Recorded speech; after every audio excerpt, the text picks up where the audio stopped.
Welcome back to the Casting Cost cEDH podcast. I'm Blake. And I'm Chase, and today we're covering the top 10 commanders for the last half of the year.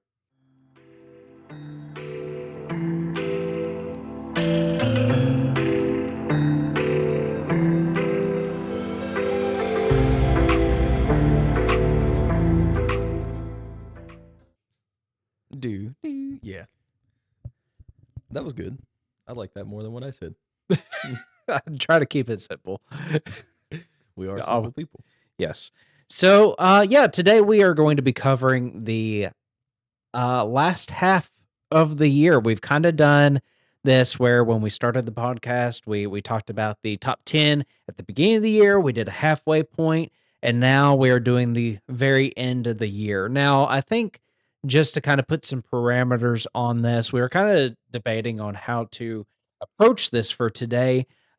So I guess what we're going to do is if you want to follow along with us on EDH top 16 or things like that, or, go back and double check us and just be like, no, you're all fucking wrong. It wasn't this. Here's how we're setting this up. We're doing it based on top cuts within the past 6 months with all commanders at all tournament sizes. Just to have a very wide selection, big pool. Because if we go on popularity, I'd feel like that doesn't truly show what the best top 10 decks are. And then if we do conversion rate, EDH top 16 likes to do some wonky shit sometimes where it's just like, oh, this is the number one, but there was only one entry for the whole year or month or however long we set it for, and it had a 100% conversion rate. So we're gonna do it by these metrics. And also, we were kind of taking a look at this, and in our top 10, there's going to be a placement for we're not going to cover this, but there is technically a placement for undisclosed decks, but I don't think we're going to do that. So if people look at this and go, no, you're wrong, you didn't cover the one that didn't have a fucking commander on there, then sorry about it. We're just not covering that section of it. Yeah. No, I'm in agreement with you. I think that would be dumb to be like, yo, let's cover the fucking deck that has just a giant colorless symbol and represents 200 and something top cuts. Stop putting your fucking decks as private. Yeah. If you're one of the people, fuck you. No, yeah. Well, and then TOs, get your shit together. Make people submit decks. Fucking do it so we can cover it. Oh shit. Okay. I'm trying to get everything set up here because I'm really excited to do this. I actually went back today and watched our older episodes for the stuff that we covered and everything. And it's really crazy to see how the meta has shifted over the year. And it's mainly the back half of stuff because the front half has been a little more solidified. Little more. Yeah. But it's pretty crazy. I'm excited to talk about it. And I feel like that is kind of the only explanation as to why we are covering from essentially July to now as we're approaching the end of 2025. Because as we've seen either through discussions, tournament breakdowns, things like that, the meta has shifted pretty drastically, especially since the Invitational. I feel like that was the starting point of when this shift has really happened. There's going to be some differences, but I think that there's going to be some on here that honestly kind of catch me a little bit off guard too, just because I think that it's pretty consistent from what we've seen. So I think it's still a good summation of our meta that we've had throughout this year. So you ready to get started? Hell yeah. Or do you want to do housekeeping stuff first because we forgot to do that? We forget that shit every time. First and foremost, obviously, subscribe. It's free. It literally costs nothing. That's what free means. That's the definition. Costs nothing. But or I guess it costs us everything. The more you all subscribe, the more we put into this and waste our lives away. So if you want to see that happen, go ahead and subscribe down below. As Blake was saying, it's completely free. No cost to you, all cost to us. Also, something that I was also reminded of, I didn't realize this was happening when I did it. I uploaded every single podcast that we've ever done onto Patreon recently. because what we're going to start doing is they're going to be ad free there, obviously, and they're going to be uploaded a day early. I'm going to try and commit to doing that. If sometimes they're not, don't hate me. But for the most part, I'm going to try and do that. But I didn't realize that it notifies you every time I upload something. So Logan from Critical messaged me today and said, "What the fuck did you do?" Because he had 50 messages from Casting Call cEDH. So if you also want to get loved by the Casting Call cEDH and have your inbox blown the fuck up, join our Patreon. Yeah. Yeah. That actually costs you something to do it, but not that much. Not too just much. your soul. And like we've kind of been saying these past couple weeks, like we are still in the works on things on Patreon. I know we've kind of only had it up since October, but you know, for those of you that have donated through that or contributed in any way, we do appreciate you all for doing that. I'm sure Blake somewhere in editing, if he wants to go through and throw people's names up, maybe right now as I'm rambling on, that have been generous enough to pay us. It does cost things, but even if he does start putting things up on the Patreon for that's ad free and it's gonna be a day in advance, like still watch it on YouTube. That just helps the algorithm out a little bit. So This is true. Yeah. please. Yeah.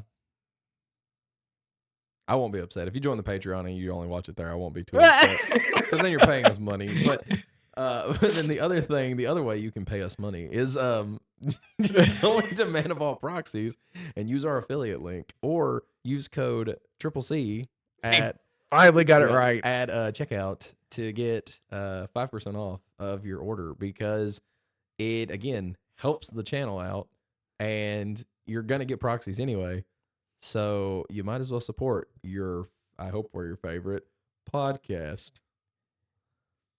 And if you order proxies and you don't use it, that's okay. And let me just say, they look really fucking good on camera too. Like this past weekend, we released the gameplay where we were with Yaw and Matt, and I was on a Tolly for that one, and it actually looked really good on camera. So if you haven't checked out that gameplay just yet, go ahead and check that out. And you can see how good the Man of Vault proxies are when you're playing on spell table, anything like that. So now that we've gone through the housekeeping things, I don't think there's anything else that we're missing unless we just bring it up at random, like in the middle of the episode. Yeah. Probably what will happen. Join the Discords. That's it. Yeah, join the Discords. And I took both these fucking things in to see if it works. They apparently fixed them, but I know that later this week, Blake will probably message me and go, "It did it again." So if you hear it continue to go all throughout the episode, fuck it. I don't know what to tell you at this point. It sounded like you did like a Transformers like impression. This is very good. Hey, if we can't make it in the podcasting business, you can at least be like the Transformer guy. I mean, it wasn't even a good impression, but yeah, but when you do it with the mic fucking up, it's gonna sound really good. Oh yeah, that's what it sounds best. Oh my god, you ready to get into this? Hell yeah. Okay. So let me look and see where we are at, because the whole people not submitting their deck list or anything like that really fucks with me. Okay. Number 10. We have Ral Monsoon Mage with a conversion rate of 33.14% and 174 top cuts within these past 6 months. That's fucking good, dude. That conversion rate is ridiculous. And Yeah. also, yeah, that deck is fucking good. It's very scary. Yeah, we've kind of said it throughout the year. Like, this is a deck that if you are not prepared for, like, it just catches you off guard. Like, they're setting up for a win on turn 2, things like that. I remember, like, now that we're kind of talking about it, I remember when we did the episode about what decks we thought would be at the Invitational. And you had asked me that question of like, would you rather take Ral or VV to something like that? Like, there wasn't a lot of representation of this deck at the Invitational this year, but ever since the Invitational, this has been the one that has been on people's radar. I feel like the most, as far as like what has really like solidified the turbo meta. You know, it might not be like I don't feel like we've seen it place as far as, like, number 1 a lot of the times throughout this year, especially in, like, the tournaments we've covered or kept an eye on, but it has been putting up consistent numbers, and going back to that comment I was about to say, like, I remember saying then, like, if I had to pick between those 2 Izzet decks, Ral would probably be the one that I would wanna select, and just even looking at the numbers we're going based on these parameters, like, it's slightly it's not only does it have more top cuts, it has a significantly better conversion rate than even VV does Yeah. right now. Because looking at it from here in 11th place is VV, but it has a conversion rate of 20.35% with 161 top cuts. Yeah, it probably has more popularity than RAL, I would argue, just because Final Fantasy. Mhm. But RAL itself in the second half of the year, even though right here it's only at the number 10 spot, has been putting up some pretty substantial numbers. Yeah. Well, what's crazy, this is one of the things that's crazy to me because I was just curious, like looking back to see what the previous top tens were when we started. So, like, when we first started the podcast, we did the breakdown, and in the 10th place spot was actually Najila, Mm, which is crazy to think about. So, like, I feel like Rao obviously is significantly better than Najila. No offense to right. Najila. Like, it's just crazy to think about how much better the decks and like the power creep, I guess, like Yeah. has gotten. But yeah, so like that was the number 10. And then even at the halfway point, the number 10 spot was Glarb. So it's crazy. Like again, I just feel like when I think about that, I feel like the decks have gotten significantly more like boof, like we're looking at some really, really, really strong decks right now and some really strong strategies. Right. And like, when we talked about Najila, and I watched the videos back because I was just kind of curious what we were talking about, and we both agreed that the deck is good, but it has kind of fallen out of favor. And now, I mean, obviously, it's even more fallen out of favor. But like, Ral is a deck that literally, when I sat down across from it, there's a lot of times where like I will try to maybe politic or like get other people to be a little more interactive at a table, but not all the time. A lot of times I'm just like, whatever. If I see a row at the table, I literally look for interaction, and I try to convince other people to look for interaction because I'm like, Yeah. we will not get past turn 2 with this deck. It is turn 1 row, turn 2 push. The deck is consistent as shit. If they find if they find a good hand with plenty of cards in it, you're fucking cooked. I feel like the thing that with this deck in particular, and it reminds me of the comment that Austin had made regarding playing Gwenum at the Fishbowl. Mm-hmm. It was like when you're in the Swiss and people are just not preparing for the game plan, or you're playing against players that don't really know what routes, like whenever he was playing Gwenum, like if people weren't really sure what that deck was trying to do, like it absolutely just cooks the table, right? I kind of feel like Ral has kind of fallen in that at times too, where it's just like in the Swiss rounds, it performs phenomenally. But then once it gets into that top 16, like all the players in that top 16 pretty much know what the deck is trying to do. Yeah. And so they'll have more of those discussions on like, how do we make it past turn 2? How do we make it past turn 3? What do we need to do collectively to make sure that we are stopping this game plan so that way we can actually have a chance in this and make Final Four or win or whatever it might be. Yeah. And I think that that is kind of where the deck itself falls short. Performs very, very well out of the gate. You got to be prepared for it.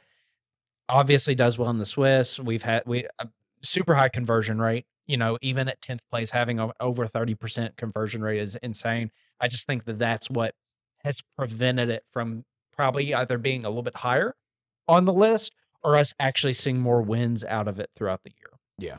No, I definitely agree with that. And I agree. I think the higher up the table you get, the more responsible players are. So then people they know what the deck is capable of and they take it very serious. So I definitely agree with you. Congratulations, Raul Butsu Mage on 10th place for the year. And moving on to number 9. So at number 9, with a conversion rate of 23.34% and 190 top cuts, we have Bissy.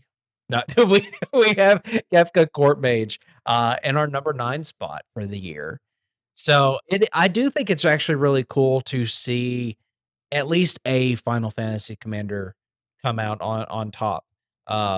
at least within this top 10 for it being a set that launched in the middle of the year. Obviously, it had a ton of popularity, but um, this is one that we both kind of ranked pretty low in that episode because we just weren't really sure. Like everyone was hyped up on Vivi. I thought Terra was a really strong deck, and it still is. Terra actually, its conversion rate wise is pretty good. I think it's just this is a point that I will make in as we go up the list. I think it's a deck that kind of struggled to find its identity. I think Kefka has at times, but it seems like it's always. I mean, it's Grixis. Like, how wrong can you go in a Grixis shell? Like, Mhm. there's wrong side, and even it's not wrong technically for a Grixis shell. So It's funny because like right before you came over, I was actually talking to one of my buddies, Kobe, yeah, who's again he's wanting to like play a little bit more into cEDH, and he made a comment. He asked me. He said, "Do you think that this commander could be cEDH?" And I was like, "I think almost any commander, if it has enough colors in the color identity, can probably be cEDH because I think that cEDH is dominated by like shells much more than it is like the commander. You just have the poster child that is able to abuse the shell, I feel like the best. yeah, And I think Kefka obviously does that. Like you have the Grixis shell that is super powerful, and it's really just like what direction do you want to take it? Do you want to go full on turbo, or do you want to go like more mid range Grixis? If you want to go mid range Grixis, I think Kefka is the shit. If you still want to go turbo, you can still do Kefka. I right. think obviously Rog side just makes a little more sense if you're gonna go turbo, but Kefka is a very good list. And on top of that, it's value in the zone. And I mean, depending on if you're playing it that way, it's kind of a win con in the zone if you're abusing the ETBs and stuff like that. It is, but it's a mid-range Grixis commander that you don't have to go heavily into the commander plan Yeah. at times. Like looking at Anala and Kess, as far as like mid-range Grixis shells, like you kind of have to go a little heavier into Mhm. the commander game plans. Obviously, like with Norman Osborn, like if people are running that still, and then like obviously Rogsai, like you don't have to go super heavy into the commander plan.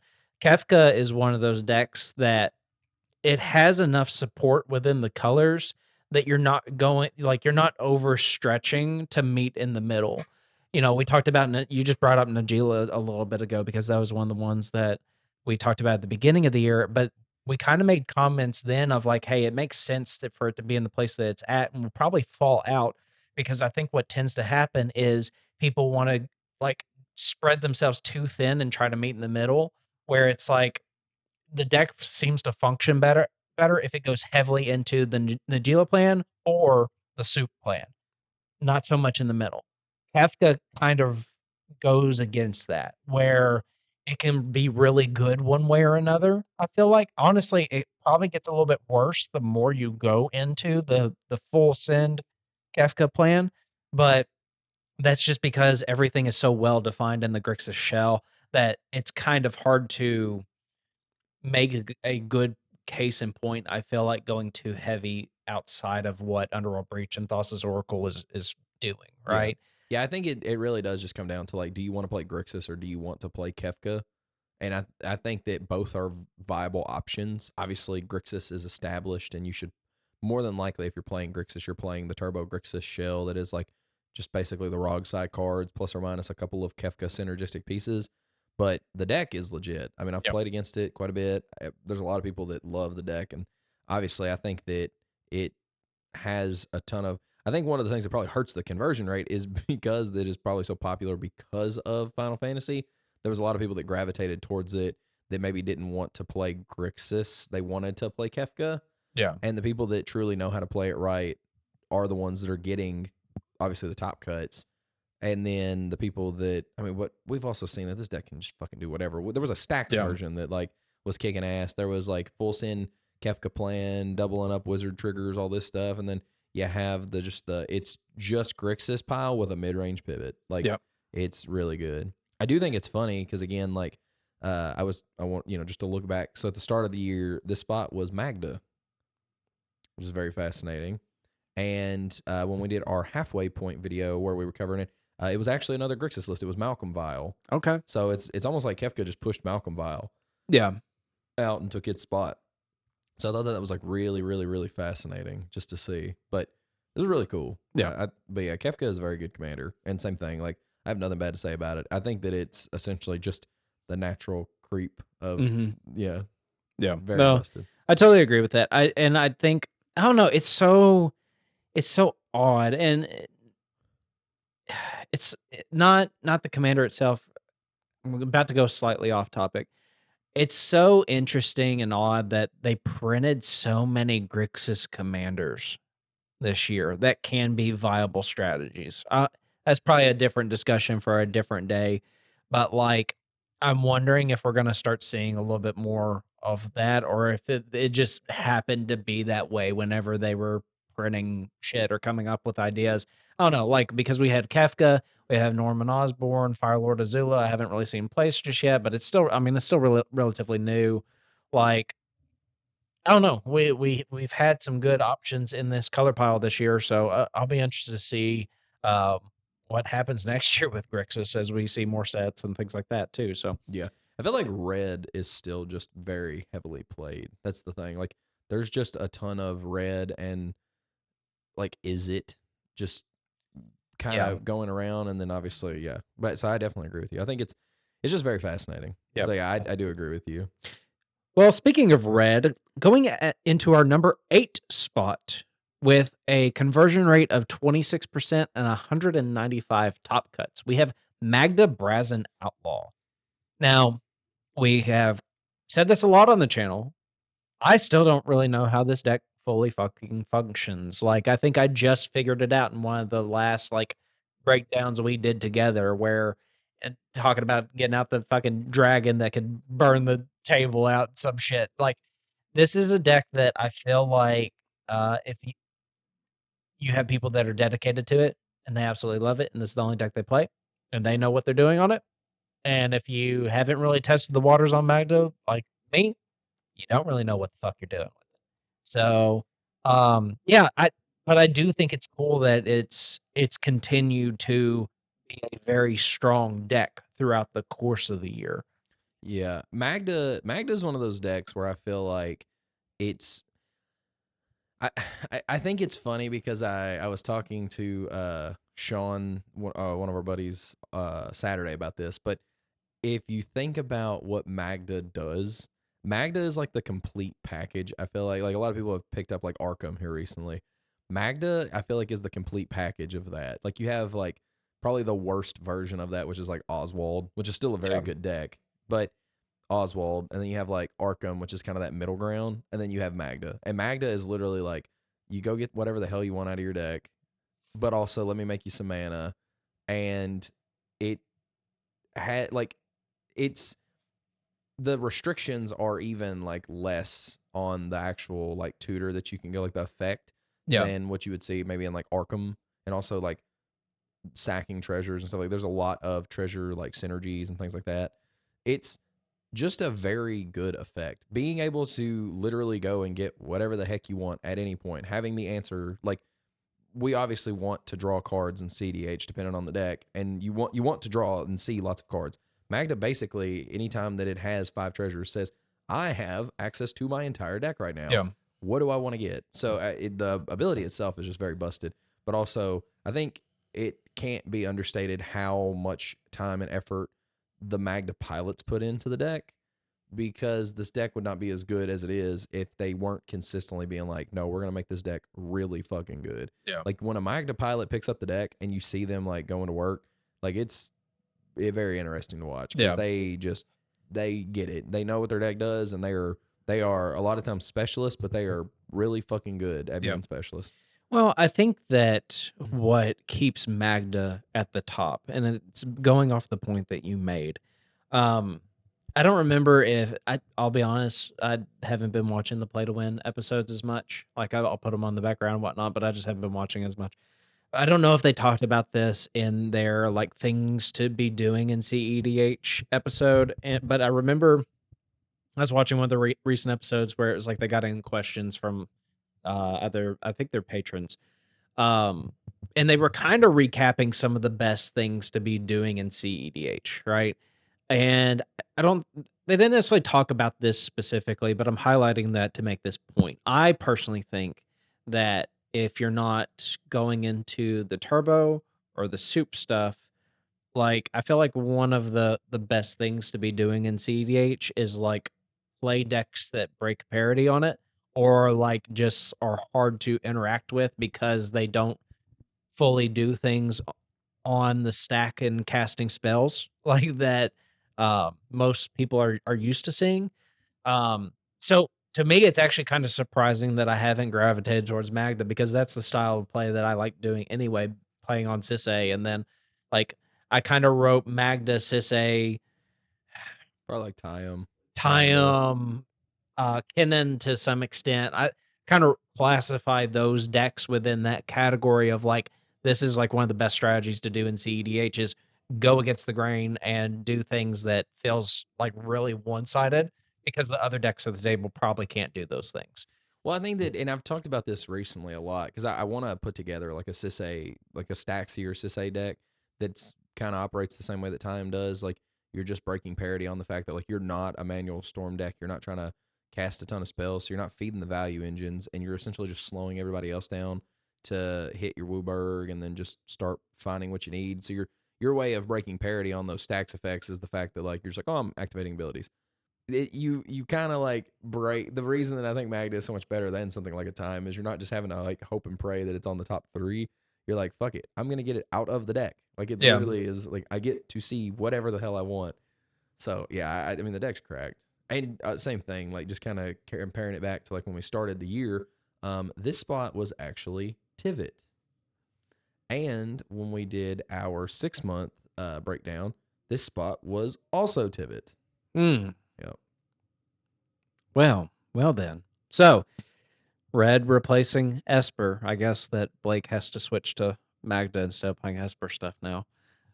He never will. I would play Magda. I think that Would deck's you? actually really cool. Yeah, I would play that. I actually, whenever I got my Man of All Proxy order put together, Magda is one of the decks that is in there. Oh, it's okay. I ordered a deck that also breaks parity on the format, and I've been goldfishing it quite a bit. So we'll see if I'll start playing Lumra on the channel anytime soon. So that's what I ended up getting. But I also did a Mana Vault proxy order for our number 6 deck in the format because every time I come over and we record, I'm like, I want to play this deck. And you're like, I don't fucking have it together anymore. So I'm like, I'm tired of this shit. I'm playing Atali with a conversion rate of 22.14% with 233 top cuts. So still kind of following suit with your comment on the mono red stuff or like the red strategies or things like that. You know, all what 4 of these so far have had red. Maybe red's a little bit better than most people are thinking. I don't know. Pretty fucking good, yeah. Pretty good. But yeah, we have a Tolly here at number 7. So how do we even explain this? I feel like it is kind of in the same position as Ral, where they just kind of broke out of the scene as soon as the invitational happened and everyone watched our video on like how do we get out of the mid-range hell meta, and you were just like, I think everyone just agrees to go faster and then beat boop big dino go fast. Like that's what people agreed on. So yeah. Now don't get me wrong, like I really like Atali. I think Atali is a strong deck and it just can fucking jam. Honestly, if it were me, I really, even though I like Atali, I do think that Ral is a better deck compared to it. But we're going objectively based on our metrics. So yeah, Atali is our number 7 one. Yeah, I don't like playing Atali necessarily. I think that the deck is good, and I understand why it's good. I just personally don't like it because it is too much of a gamble. And I don't know, I'm just not a gambling man. That's why I don't like a lot of turbo lists, like just hoping and praying that my hands are good. And then if not, I've got this like meh mid-range plan. And like if you're an Atali pilot going into the mid-range, you're hurting like bad. And but Well, it I do believe that Atali has a better mid-range plan than Rao, even though obviously blue is stronger than green. Like there's no doubt about that whatsoever. It's just I think that there's enough in Atali that if you get into that mid range, not only are you like you can recover a little bit better, um, because all you had to focus on is just keep casting Atali or keep finding ways of copying it if you have to. Yeah, if you get stopped, you get stopped. Whereas Ral, like it blue is what helps it get into the mid range a little bit more and can kind of control the board state. But that's not what the deck is trying to do. So, that's where I feel like Italy has, like, Rao beat out a little bit in that. But, like, even with the ones we've covered so far, it has the lowest conversion rate, it just has more top cuts. Like, and that's literally based on, because of how we are doing this, that's where it falls. So, Yeah, I think that obviously it. Yeah, I mean, I agree with you. I think that Atali like has a ton of popularity because people love dinosaur. They love big dino. They yep. love just like go fast dino. Like see what happens. I think that Rao has a more consistent game plan, Yeah. if that makes sense. And I think that's why the conversion rate is better. There's just not as many people that look at Ral and go, "Ooh, I like Ral." There's a ton of people that look at Dino and they go, "I love Chunky." And also, I mean for real, like Yeah. you know, and again, like I think that obviously it helps too that like big content creators in the space or like good players in the space also talk about the deck, and then on top of that, it happened to blow up and do really well at a time where it was like perfect timing for the Yeah. deck. Like it was everybody was sick and tired of these like draws and the wrist sticks, and they looked at the invitation and it was 4 blue farms in the top, you know. What the fuck? Like, why is there 4 blue farms? We hate blue farm. Boo, blue farm. Holy shit! Did anybody see that Atali won this 500 player event? Oh my On god! turn 2? Yeah, did you? Oh my god! Did anybody also see that there was a redemption event that same time, and there was another Atali that won that event? Shout out like Robert R and fucking Cam Daddy D over at Hellbent. But it's like Yeah. they both won at the exact same time, and everybody was like, "Oh my god, Dino better than Farm." Yeah. And so everybody picked it. And again, I think the deck is very good. It's very fun. I don't think that it is bad by any means, because obviously I can't say it's bad. It's done very well. It is not my cup of tea though. I would much rather play something like Ral than I would with Atali. And it's I I still would play Atali though. I've got the deck. It's just it's not put together, but I have the Yeah. pieces for it. And I think that it's fun. Well, and I think while we're on it, I think that I kind of have I've kind of reevaluated my stance on Atali because at one point in time I would have been like, yeah, someone new to cEDH, just play Dino and go fast. Like, but as over time I've been seeing this deck, I'm like, you really got to know what everyone else at the table is doing. You got to know what their strategies are. You have to know, and so yes, it is a gruel deck and you're playing food chain and you're trying to go fast and just beep boop dinosaur go fast. Like yes, that is what you're doing, but you also like there's a lot of the times where it's not necessarily you're winning off a food chain. You might be at a table with a Rogsai and a blue farm, and you found your way into assembling an underworld breach line like out of nowhere, and you have to know what you're doing with that.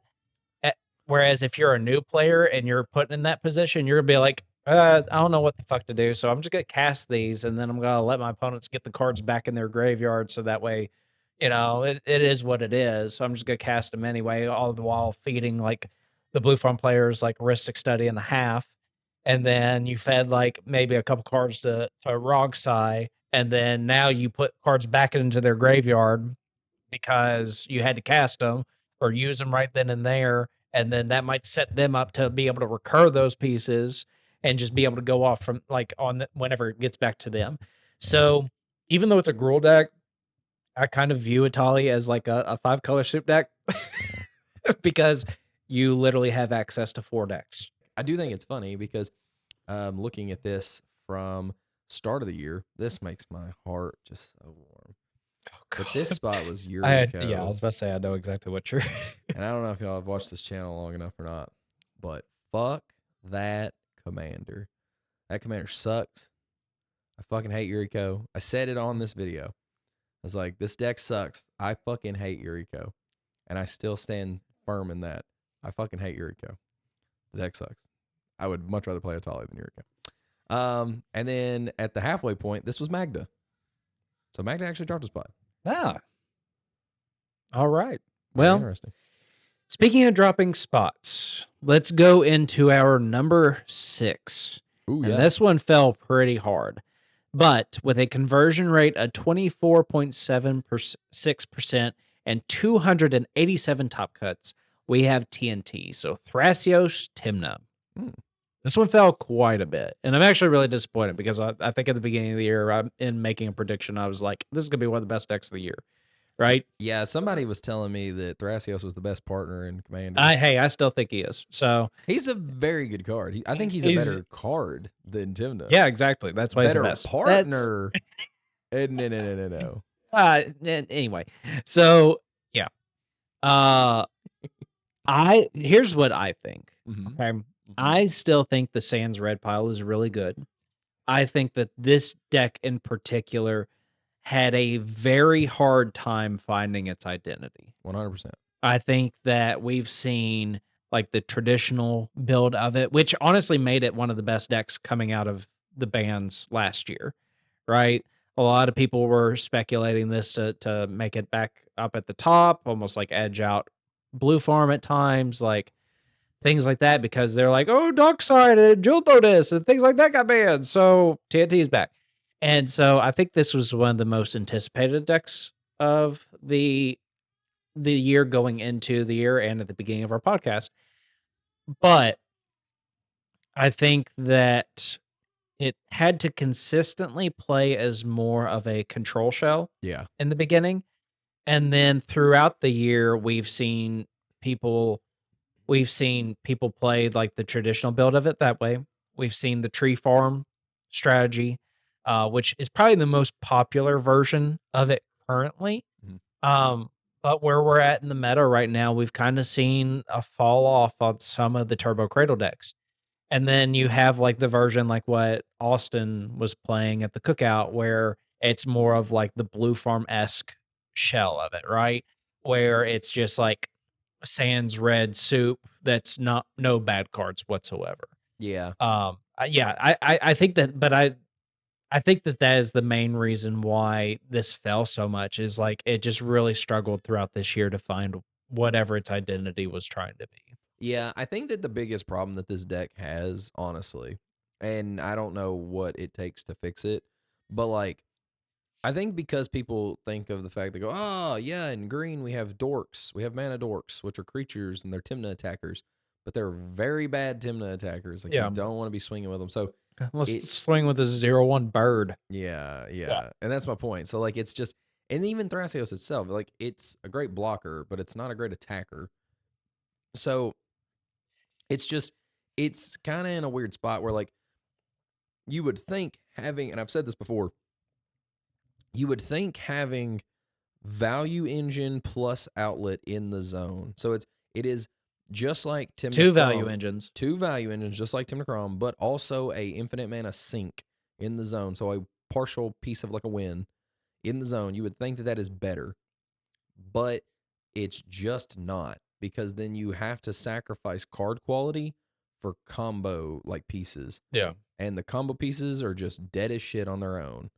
Well, and I feel like that's why we've seen the tree farm builds not just grow in popularity, but probably more consistently put up numbers throughout the year for TNT, because like in the traditional build of it, it's more of this deck that like it almost kind of falls into that Najila comment from earlier, where you're trying your best to meet in the middle and it never really goes through, right? And I think that that's what really pushed the deck into being more of a late mid game / control build, Whereas in the tree farm builds of it that we've seen popping up in this later half of the year, like it goes super heavy into the Thrasios. And so it's like pick one and be dedicated to that and send it. And I think that that's what that build in particular did. Whereas the build that's almost more like like a 4-color soup, like a Sans Red soup, or like how Blue Farm is, or things like that, it actually goes heavier into the Timna strategy. Maybe not necessarily like trying to swing and deal damage and things like that, but looks at the deck of like, okay, we're going to almost be more commander agnostic, and we're going to focus more heavily into this Sans Red pile of just no bad cards whatsoever.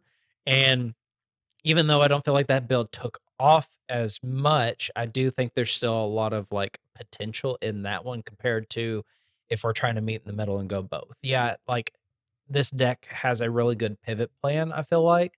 But again, I just feel like it's the identity of it itself that it struggled with. And that's why we didn't see as much consistency with it in this back half of the year compared to how it was at the beginning of the year. Um, in this spot when we started the year was Rogthras. Fun fact. So another cradle deck, just a different cradle deck. Yep. And then when we did the 6 month, like, a little check in, it was Rog Sai. Yeah. Very interesting. I know. Very interesting, especially given our number 5, Yes. which is Rogsai, with a conversion rate of 29.1% and 319 top cuts. It has consistent, like I feel like it's been consistently around this like 4 to 6 spot when we've done these. You'll correct me if I'm wrong on that. But for the past couple years, just like Blue Farm, like it's consistently put up numbers. It has done well in events. It has it wasn't, I don't feel like it, you just called it there as far as it being in 6th place at the beginning of the year, right? Like it was lower. Was it at the beginning of the year whenever? You weren't listening to me The whatsoever. beginning of the year, it Yes. was Was it in 6th place at the beginning of the year? Is that what you said just a second 6th ago place at the check-in point, at the the halfway check-in? point. Yep. Okay. So, regardless of that, at the beginning of the year, we kind of saw that it was tapering off because all of the mid-range strategies were popping up. People were jumping on the turbo cradle strategies, things like that, and that's what was popular at the beginning of the year. And we kind of saw a dip in Rogsai as soon as Ral and Natali made it onto the scene. This deck has still consistently been performing as people have been pushing the boundaries of how fast they can go. It's still consistently probably the fastest deck in the format. Yeah, we were talking about how Ral could present like a turn uh 2 win pretty consistently, but fuck, how many times have you won turn 1 on wrong side and you don't even like the deck, right? Yeah. So like it's really good. It's all those points we talked about earlier with Kafka, it being like, I know you always you were comparing it to like the poster child, like that's what Rogsai is within Grixis, but it's the Grixis shell. It's really good. It's going as fast as it possibly can. And I think to just to say this real quick, like going backwards to the TNT comments, we kind of shit on that deck a lot. It's still really good that it's in 6th place overall by the end of the year. Like it's not that it's a bad deck whatsoever. It's just I think out of the list we were seeing tonight, it fell out of favor the most. Rogsai has kind of consistently been around this spot Mm-hmm. this year. No, I agree with you.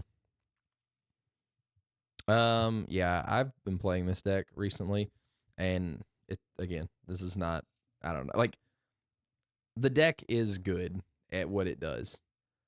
It sucks at everything else, but it is very good at what it does, and that is winning fast.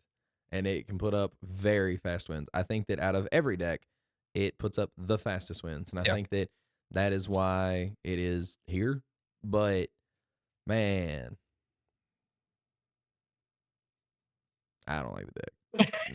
I told you that whenever we first covered it. I told you that the second time we covered it. Telling you now after I've been playing Still tell me the third time we're covering I it. don't like it. Very good deck. Very good. I can see why people love it. I don't like it. Well, do you have anything else on that one? What were the decks that were in this 5th place? spot. So yeah, whenever we at the start of the year, the deck that was in fifth place was Rogsai. Hey, And at the halfway point, it was Rogthras. okay, fair enough. So it's like I said, this deck, I mean, it's consistently held around that spot throughout the entirety of the year, right? And so, yeah, it touches all those points on consistency. It is the fastest deck in the format, um, and it's one you got to be prepared for. It literally is all the points we've discussed within either the Kafka stuff or the Ral and Itali. It's just I think Rogside just does it better out of those. So moving on. In number 4, with a conversion rate of 30.17% and 334 top cuts, we have Sisay Weatherlight Captain. This deck is consistent as fuck, dude. Because at the start of the year, it was number 4, and at the midway point, it was number 4. All right, moving on. Not much to say on that. Sisay is very good. It is kind of I mean, it is. It's the poster 5-color deck. Like, if you want to be playing 5 I color. would say, yeah, I would say right now it's the definitive 5-color deck. I do think that Asika is still really strong. I think Terra is really strong. I just think if you're going 5 colors right now, you go Sisay. Um, and it's kind of funny, like going back to the comments you were making earlier on like these strategies, like Sisay playing like the better card quality. Sisay plays some shit quality cards. Let me tell you what. Okay, I think the thing with this deck in particular, and I can't say it enough, like it is the deck I feel like in the format right now that offers the most Brewers advantage. I think that like there's so many different ways of building the deck. And it's interesting that we're talking about this now with Sisay when that was kind of a thing we shit on with TNT. TNT struggled throughout the year to find its identity. Sisay is just a deck that you can literally build it however you want, and you could probably perform well. We've seen Secret Commander Knuckles. We've seen like, and Malcolm, not really you're Malcolm. never No, getting out of that. It's Secret Commander. sorry. I was just talking about it last night. Literally, Jake said he saw there was somebody that had a cabbage merchant on board, and they had like 27 treasures or 27 like foods, Foods. and he was like, "Holy shit! What if he also had Knuckles?" And I said, "Funny you mentioned that because I know a guy that plays Sisay Secret Commander Knuckles."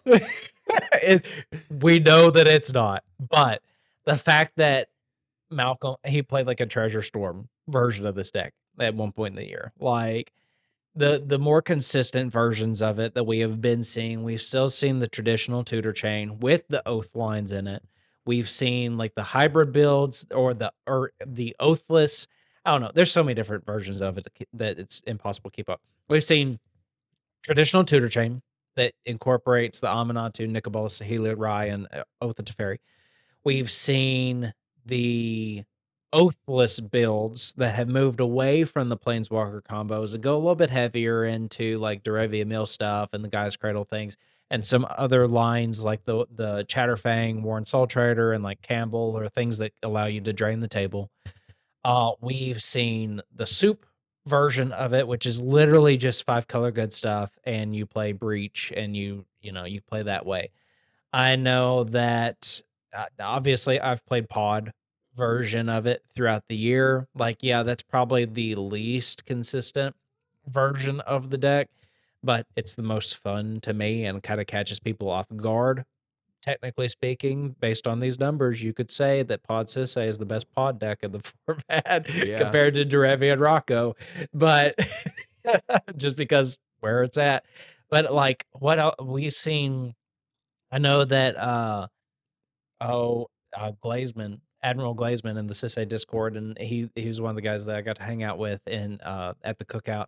Um, he plays like almost this like I don't think he would call it a stacks build, but he plays like a lot of like heavier stacks pieces in it and just like locks out his opponents and he goes, fuck it, I'm full sending it now, bitches. And just like not giving a fuck of what happens. Like there's so many different ways of brewing this deck. And that's why I think it has like the brewer's advantage going into the format. The thing is, depending on how you build it, it goes into those points that you're making as far as like a mid-range deck. It wants to accrue the value. It has to hit Wooburg if you're going heavier into the Sisay plan. Like it has to build quite a bit before it can actually get there. And I think that that's what has made it fall short at times. But this was a deck, honestly, a lot of people thought was just like dead last year. Those bands hit, we lost Dockside. People are like, this deck is fucking dead. And here we are consistently being in fourth place throughout the year. It has been consistent the entire year. Has not budged a bit. The deck, she will continue to just sit there. They're always printing new legends. More shit's constantly coming out. Sisay is going to continue to get better. It's going to thrive. And eventually it may get that piece where everybody goes, holy shit, how are you not playing Sisay? Yeah, no, I agree with that. I think that it's something that like every set that's released, most cEDH players like look at maybe a couple of cards throughout the entirety of the year that kind of helps the format or things like that. This is one of those decks that gets a tool or has the potential to get a tool out of every set. Like even looking at Avatar, just as an example, like whenever the Cabbage Merchant got spoiled, that was like, yep, instant Sisay card. But now people are looking at fucking like Gran in the 99 because it's a cheap legend and it helps you draw cards because you can tap it for a dork with a relic of legend or some shit and you can draw more cards. Well, fuck. Like, who would have really thought that would have gone into a cEDH deck? Sisay cares about it though. Like, especially if you're going into the hybrid builds or like if you wanted to go in the chowder plan, you could do things like that. But it literally is a deck that it will continue to thrive as long as they keep printing cards. Does that mean it's going to eventually be like the best deck in the format? No, but the fact that it does get new tools and it has things that people can look forward to every set, I think is what places it as like the best 5-color deck. Oh, 100%. So, no, I definitely agree with you there. yeah. Yeah. But yeah. It's a good deck. It's a good deck. That's why I'm still on it and haven't I want to deviate from it, but I always find myself playing it again. So, I mean, you already said that it was a number 4 all throughout the year. So, Yup. moving on. Number 3, with a conversion rate of 29.34% and 439 top cuts, we have Rogthras. The deck is good. That's it. The deck is good. You know what's crazy though is there's actually I've heard a lot of people, especially recently, saying that this deck is like overrated. They're like, the deck's actually not that good. How the fuck are you gonna say that? Look at this. Look at this. But you just look at it. Yeah, just look at it. Yeah, just, like the deck is very good. Now, obviously, it goes through like spurts, but like the deck is good. I feel like this kind of became the inevitability deck, if that makes sense. Mhm. Like if you just don't if you don't answer this deck after a while, you turn around and you go like, you're worried about this turbo thread, and then you're all of a sudden you're like looking over here, and this deck's like trying to establish some value engines, and then you look over, and then all of a sudden Rogthras has a fucking Biomancer's Familiar and a Training Grounds, and they've got a Cradle that taps for 7, and you're just going, what's happening? And they're like, oh yeah, it's fine. I'm just gonna draw 7 cards. Oh, and I have a Boro out, so I'm gonna bounce a land and untap the Cradle, and I'm gonna do it again. Oh yeah, no, I'm just gonna casually sit here and like do this a couple times and draw like 14 to fucking 20 cards. Yeah. Oh yeah, no, I win the game. Yeah, what are you talking about? Like, Yeah. yeah, this deck is fucking bananas. It's very good. I think that because you said that this was number 6 at the beginning of the year or the midway point. I think it was 6 at the beginning, 5 at the midway. Okay.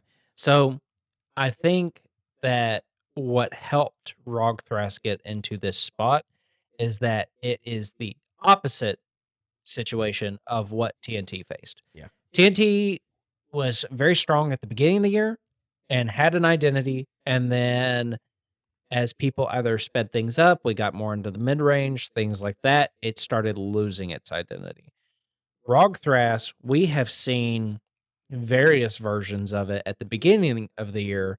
And then all of a sudden we get to the invitational and middle of the year, and boom, everyone is consistently playing like this list with a couple of variations within it. Like maybe not running a song of creation, right? There was a video that I remember Play to Win put out where Dylan was, because when I went to the Play to Win event back in November, Dylan played Rog Sai. Cam, I believe, played Rog Thras. What was funny was they talked about that and they had a conversation where they said that, like, Dylan or Cam pointed out to Dylan, he was like, I think Rog Sai is so much better because your Thassa win con doesn't just die to onboard removal. And I was like, wait, what do you mean? And then he was talking about, like, he was on like what is it, fucking Hermit Druid or whatever, Mhm. the one where you're just like you're gonna mill everything. Yeah. Yeah. He was on like Hermit Druid with Thassa, and that was the version of the deck that they were playing. It was like find Hermit Druid and Thassa. And so it's just basically Thassa decon, but without black. You're just you're doing it in the teamer shell. Right. And that was the identity of the deck. And then there were other people that were just playing like try to make, going like finale route, like infinite mana and just gonna like draw through your deck and finale, but they weren't really sure like what they were gonna do. Like a lot of them were on like Ken and Basalt, Yeah. and they were trying to like Well, and tutor then from that. there, it was like, and you still see this from time to time, but not as much. Like looping the like after that, I feel like it was like the displacer kit and Ewit, like Yeah. bolt or gut shot type Yes, stuff. that was Like, I forgot about that. Leo was on that version where it was, yeah, you were trying to loop the, like you said, gut shot and like the lightning bolt and things like that. And then eventually we got to cradle form. yeah. Well, I feel like even before those, like they were still like even with the bolt and gut shot stuff, like it was still a cradle farm strategy. But When I I feel like say the pivot it was they went off of that, and then everyone just at that time goes, oh yeah, fuck, there's fairy mastermind. Like yeah, that, I feel like that's what well, happened. not only that, but like the moment that a Boro became very common in the deck, that's what when I say cradle farm, that's what I imagine. Like just again, like the Aboro and then getting the printing of like Right. Talon Gates of Madara and shit like that. Like the deck was just like changed immediately. And it was like you said, it was TNT was struggling to find an identity. Rogthras found the identity. Yeah. They were like, oh, yeah, we do this now. And it was really fucking good. Yeah. And it's been consistent. And a lot of times, if you know what the deck does and you're really good with the deck, you're going to win a lot of games. I Yeah. mean, fuck, we And to some extent, it kind of is a deck that, just like how I was talking about like Sisay and we talked about Magda and Kennen, and like it I'm not gonna say it breaks parity on the format. It's another deck that's difficult to interact with because like you get rid of their creature base to reduce the cradle, they just build it back up. Right? They run a bunch of low to ground shit that they don't care about. It's literally just there to produce extra mana. It's the fact that even though it's not a lands deck, the fact that it is still a lands deck, like it's not like a lands to the extent of Wandering Minstrel or Corvold or Lumra, but the fact that you just do Cradle, Deserted Temple, Manamo, Candelabra, like those lands, not a lot of people are doing things to truly counter those strategies right now, and that's one of the things that helped this deck perform very, very well is that, oh, we can't it's hard to remove a cradle unless you got like fucking Beseju, right? So yeah. that's the thing I think that helped elevate it on top of it actually solidifying and finding its identity in the format. Honestly, I think the only thing that's preventing it from being like, even though it's in top three, preventing it from being higher is that we saw all the turbo strategies Yeah. and the cradle farm strategies just do not perform well into turbo because these are like true mid-range decks they have to set up. Yes, they could get early wins, but Rogthras in particular, you're probably not winning until like turn 3 at the soonest, right?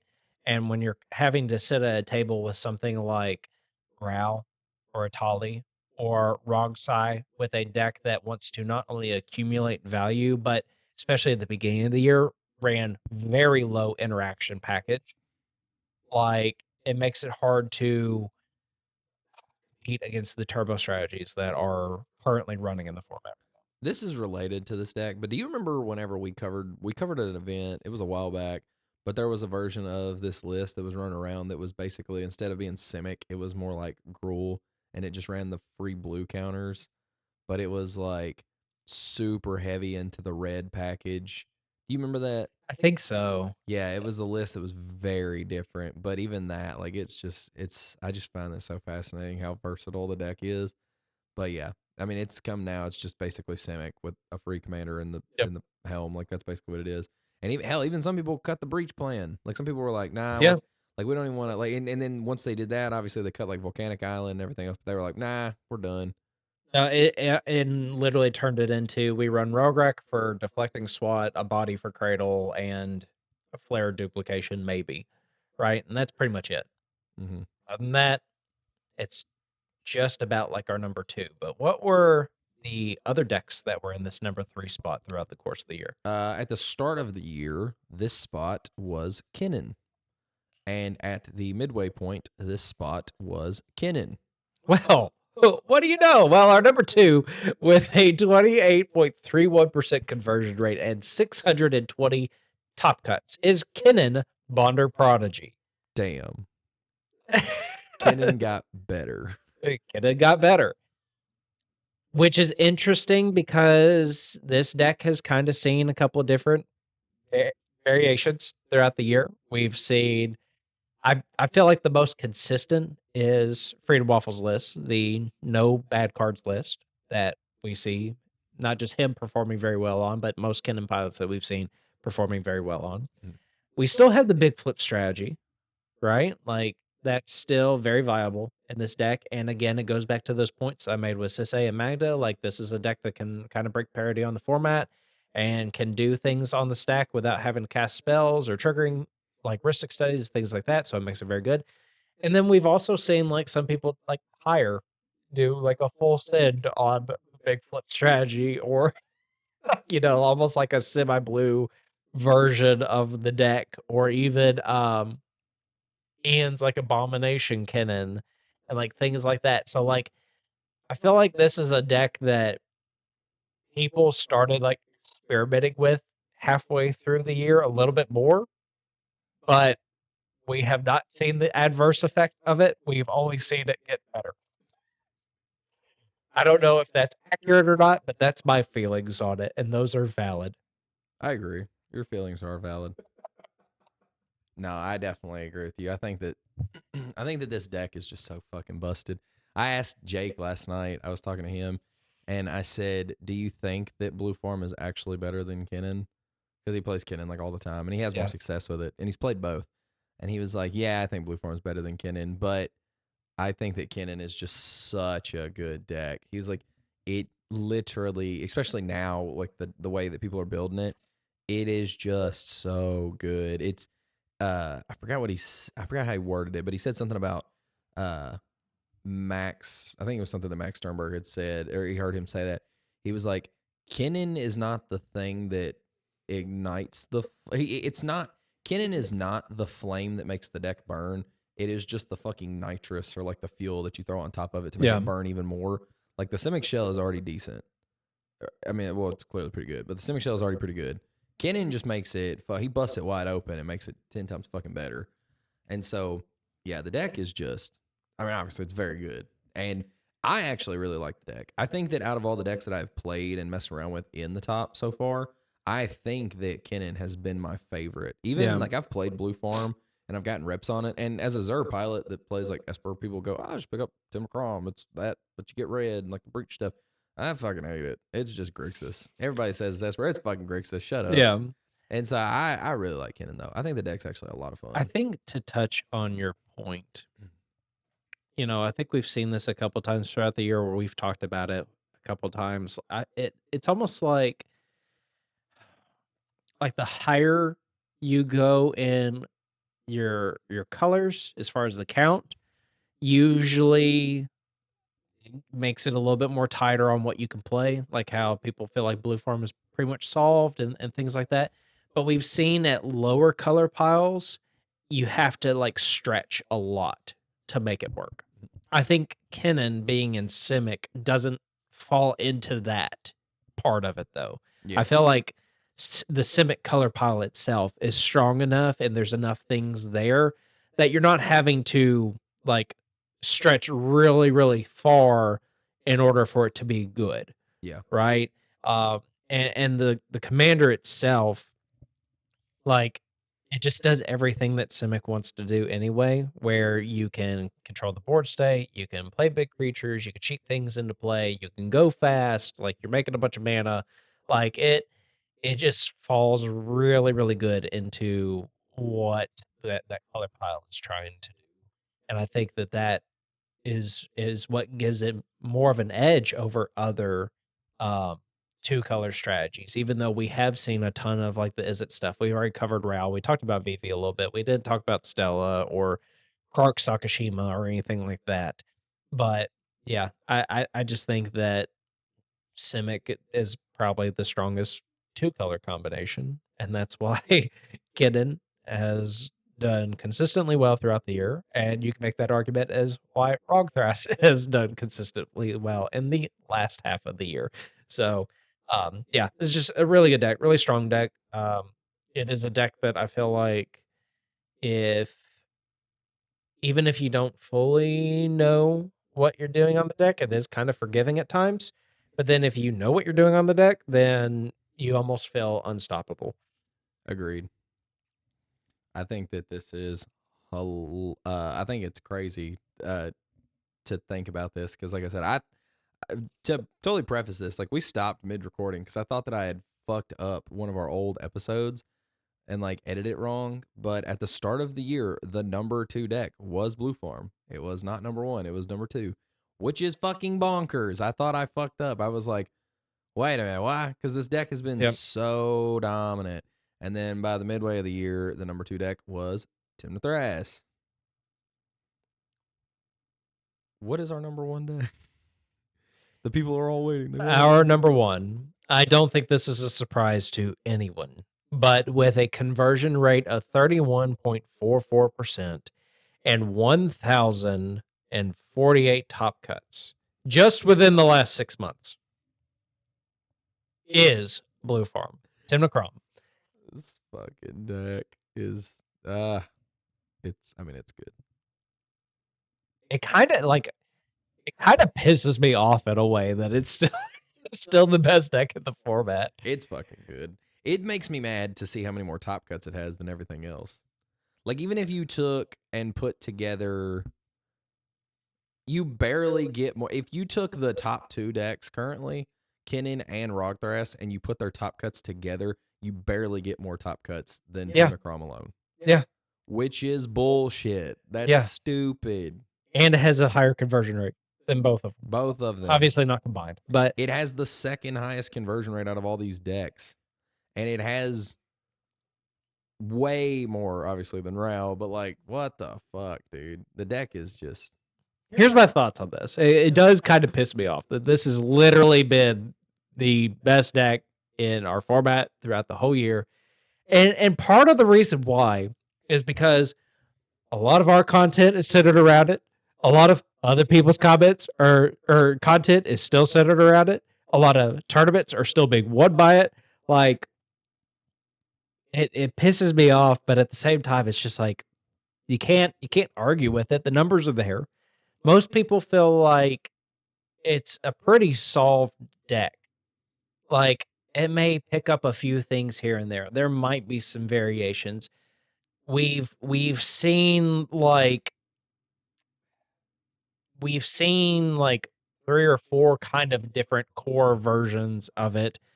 The one we're seeing right now is the more like Grixis centered strategies with like Rain of Filth and heavily relying on necropotence and trying to go fast. But you just can't argue with the numbers. Like this is a deck that it was in the top 2 at the beginning of the year, and people expected it to taper off a little bit because of the bans. And that's why I made those comments earlier on TNT. Like people really thought that that was probably the best deck in the format at the beginning of the year and would consistently do well. But as we have seen, Blue Farm has done nothing but continue to adapt and adapt and adapt and assimilate and get people like fucking Max P and Logan and all these other people to jump on board with it and join the dark side of it. I've played it at times. Like it's a good deck. Like, don't get me wrong, it's a very, very good deck. And it's a very forgiving deck. And it rewards pilots that are very competent on it. Like you just can't argue it. I just fucking hate seeing it every weekend as like the one that wins an event. So that's just me. That's just me. Like I'm hating on the deck a little bit. I still love the deck when I play it, but fuck, you just can't argue the numbers. That's what it comes down to for me. Yeah, I mean, dude, the deck's just so fucking good. And the thing that sucks about it more than anything is that it just doesn't fucking matter. Like, it's like the deck is just so tough to beat because It's really easy to beat whenever you do a turn 2 Rain of Filth and get a fuck up and get a Rhystic Study instead of a Necropotence because you played your lands wrong, and then you have people just be like, "Oh, he's got nothing but a Rhystic Study. Get him." yeah. The deck is just, it's very good. It's consistent. If you are if I forget who I saw this video from, but it was literally like a PowerPoint presentation on how to win a cEDH event. And I mean, it ended up being really good. Like, it was very useful, like the information and stuff. Don't you even think about it. It was very useful, the information and stuff that like they had in the actual like thing itself, like the video. But they made the comment where they were like, if you want to win, you have no business being cute playing anything else. Play Tim Chrome. Yeah. If you want to win your way, that's totally fine. Play something else. But if you truly want to maximize your chances of winning the game, play Tim Chrome. It is the best deck. And to no surprise, now obviously to my surprise, I did not fucking know that. At the start of the year, the number one deck was Timna Thrasios. Mm-hmm. But yeah, at the halfway point, it was Tim Crom. Yeah. Very interesting. That blows my fucking mind that Timna Thras was the start of the year and Timna Crom was at the end of the year. And also, knowing what I know now versus what I knew then, man, I was dumb as fuck when it comes to cEDH.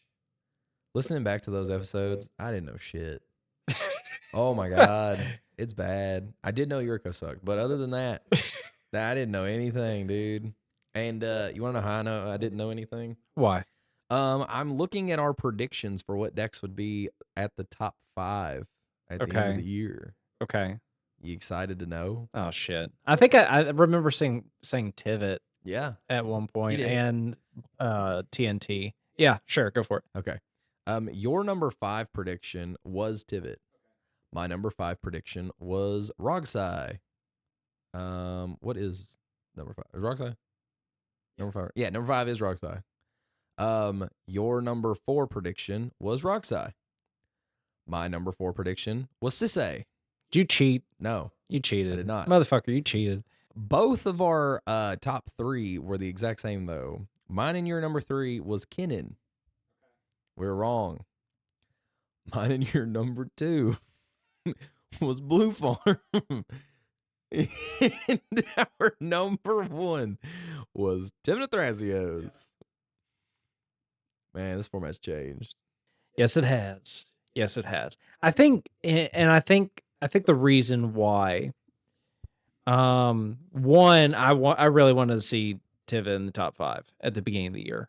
We were in a meta where late mid game / control shells could have an opportunity to just like take control of the game and run wild with it.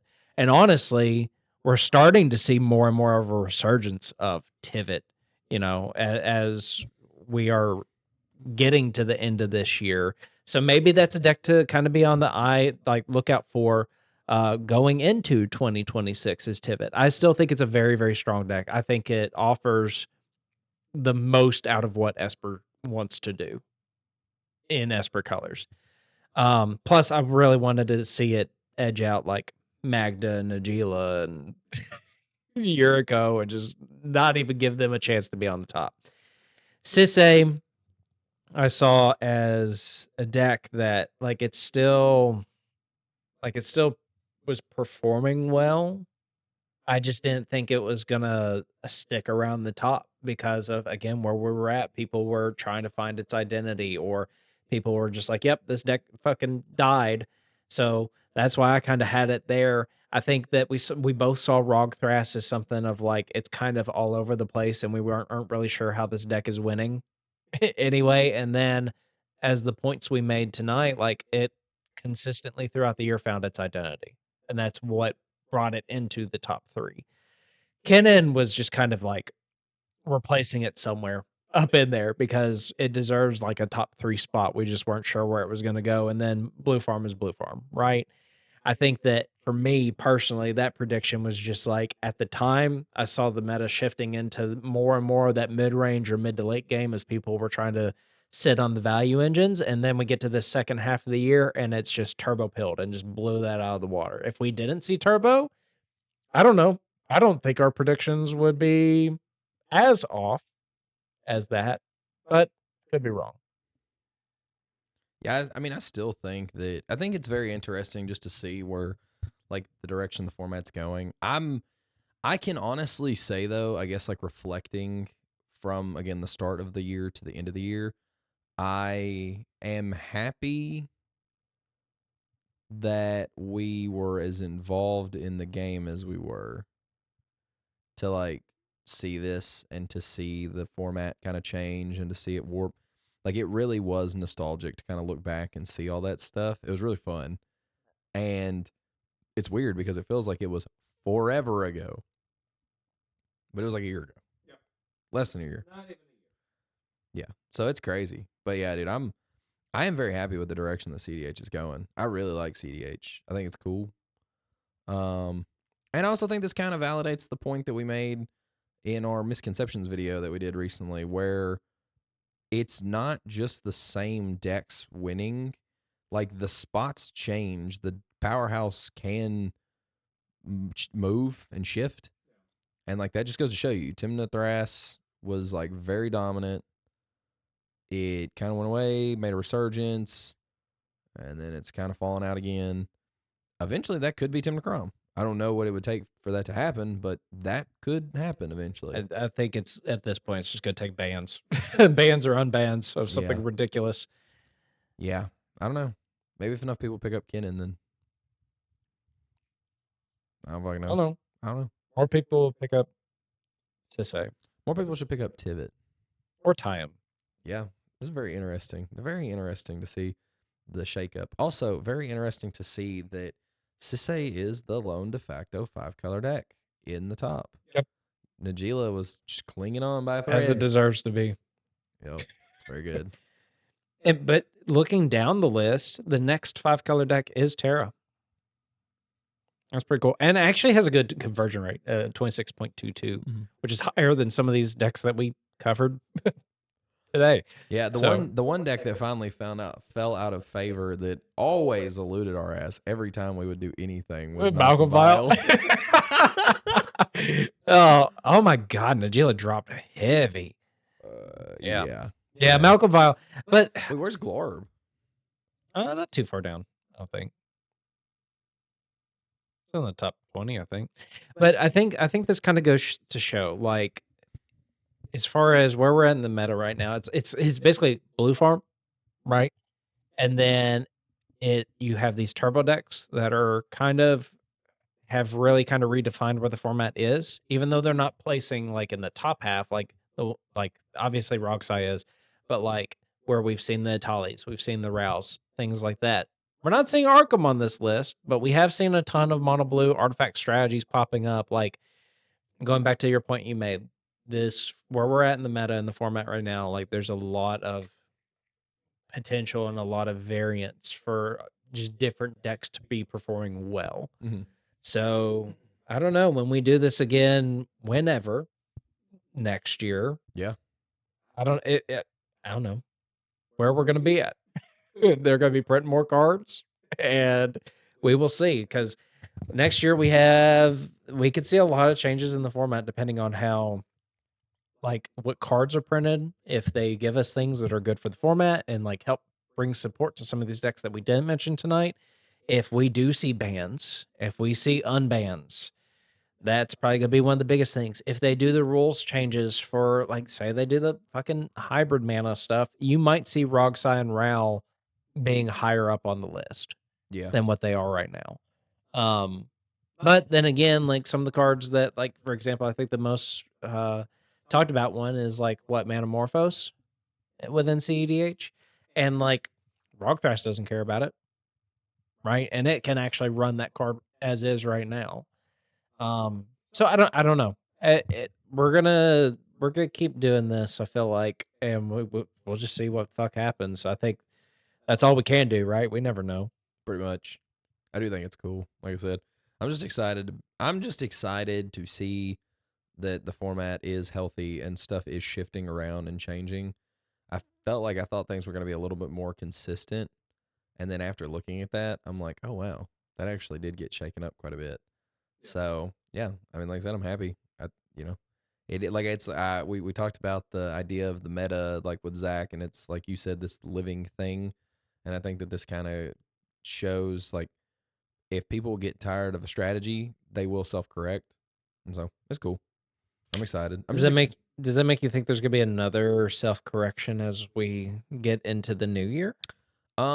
it like you said, I think it depends on like the bands and stuff like that. I think that if we see stuff like Jeweled Lotus come back, then and maybe even see like I don't know. I don't think anything will get banned necessarily, but I could see them also taking a couple of other pieces like off of the ban list.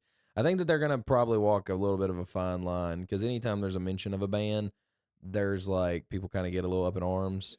So I think that they're probably much more likely to like unban stuff rather than ban it. So I could see us getting like J Lo and maybe like a couple other pieces. Um, but yeah, I mean the problem with that I see with that is that I think all of the pieces that they could potentially unban are like they favor turbo and like big mana commanders. So I don't know.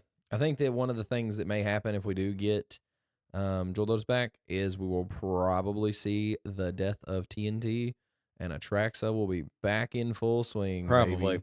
Probably. That's my only prediction. That's your only prediction. As far as things I can guess, yeah, I think that I think I think TNT fucking sucks. I know that there's a lot of people that really like the deck, and I know that there's a lot of people that do really well with the deck, and I understand that. But it has like short of survival of the fittest, the deck has no fucking pivot. Now, the tree farm version of the deck I think is very cool. That deck does not suck. That deck is awesome. But if you're just playing like the old school TNT list, that deck fucking sucks. Yeah. I mean, It's okay it sometimes. doesn't really. It's like literally in the top 10. I Yeah. fucking play a commander that I was. Where's Zer at? I can tell you. 3, 6, 9, 12, Probably not 15, even on the 18, list. 20, 20. Shit. That wouldn't make It sense. should be on the list. You played it at least. It made top 16 in one event. 32.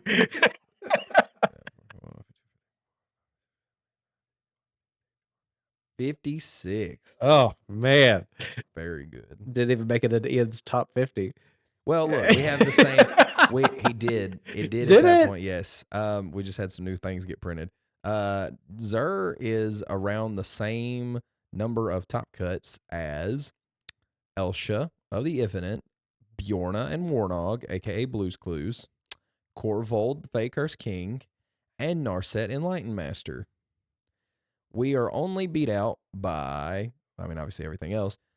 We are just slightly beat out by Zuladoc, the colorless commander. And you know what? You only have one more top cut than Gwenum. Hell yeah! Hey, it's one more top cut. I don't give a fuck. I don't give a fuck. Oh man. Hey man, out of the look, I'm just saying, the deck ain't good. So if I can do good with it, anybody can do good with it. So start playing Zer. This is my call to action.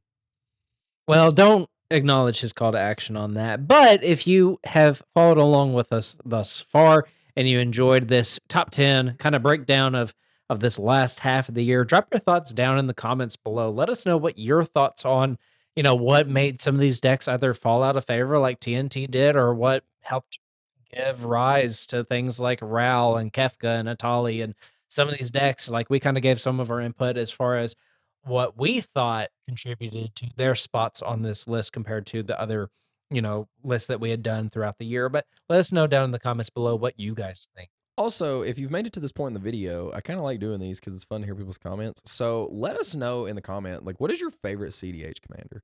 Because I'm genuinely curious. Like, obviously, Chase is very partial to Sisay. He, like, comes off the list and then comes back to it. He likes stuff in the top 10, but he loves Sisay.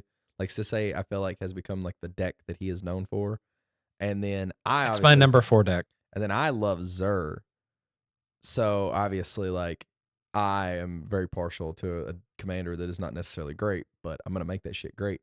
So let us know in the comments below, what is your favorite cEDH commander? We're going to have like 20 people going, Tyab! Always. That just as much as Magda has a loyal fan base, Tyab has a loyal fan base, and then we'll have one comment from Bissy going, Kefka!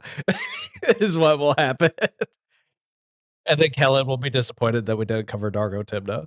Promise, I picked it up through Mana Vault proxies, so it has to be in the top at some point, which right? you can also do using our affiliate link and the code. What is it again? CCC. Which way does it go? There you go. Authenticity. No, wait, that's not C. Authenticity. Sorry. No, that C's for collusion. We've already. The T stands for tism. Oh my god. All right. Well, before this gets any more unhinged, we're going to wrap things up here. Yeah, drop it down in the comments below. All the housekeeping things. Join our Discord. If you're in Kentucky, join the Kentucky cEDH Discord as well. We got I think 70 to 80 something people in there. That's great. For as long as it's been going, we're getting more and more people all the time, and people are jamming games in the state. So that's pretty awesome. Thomas told me, this is actually fucking dope. I can't remember. He's going to get us the details for it, and so we're definitely going to shout that shit out. But there's actually a shop in Paducah, I think, that is going to host a full proxy event in Kentucky. Oh, fuck yeah. Pretty good. Well, there was another one that is happening, would have been this past weekend, that was supposed to be full proxy at the Infinity Game Lounge in Guthrie. Yes. That I don't know exactly what happened, but there is another store in Guthrie, Kentucky, which is like right at the border of Tennessee, that is also doing full proxy. So as far as I know, we have 3 shops, it sounds like, in the state that do full proxy. The one in Paducah you're talking about, in Guthrie, and then there's one in Somerset. And there might be more, but we don't know unless people from those areas of Kentucky or the shop owners join our Discord. Yes. So join that down below. Yes, and make sure to bully your local shop. No, I'm just kidding. Don't do that. Tell them to go fuck themselves until they get. Send Blake, and he'll throw the shop owner and go use code CCC at checkout. Y'all said that whenever our audio was getting better, he messaged me and he said, "Dude, the audio sounded so good today." He said, "Clear as day. Go fuck yourself." And I was like, "Yeah." Well, I think that he commented on our Patreon. He was just like, "This isn't something along the lines of this better make the audio better," or something along the lines like that. Yeah. And then the whole time, I was just, even in tonight's episode, just gonna be. Hell yeah.